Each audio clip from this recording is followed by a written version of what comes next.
economy is is in a very robust shape. We have achieved this year a rate of growth which even the Reserve Bank of India, after recalibrating, is placing it at 6.8.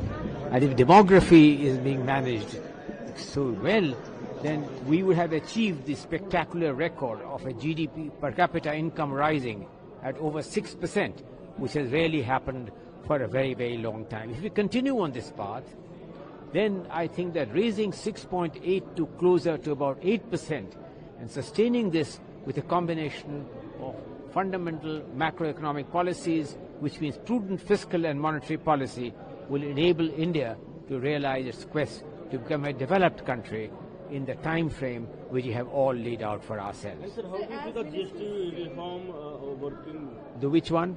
With this As Minister also said, India's growth is anchored in domestic strength. Well, I think that clearly the fact that India has a large unsaturated, I'm emphasizing the word, unsaturated domestic market, per capita income rising now at 5 to 6% per annum, this I think provides huge opportunities for private investment, for public-private partnership, external private investment, and internal resource mobilization.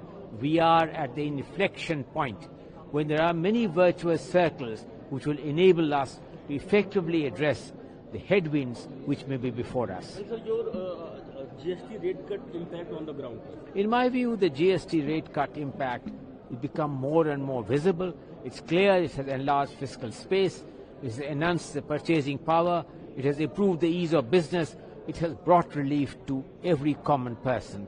The GST is a victory of the common man of India, where he pays modest rates of taxation with a vastly improved business and investor environment. Thank you. If you like the video, do like, comment, share and subscribe.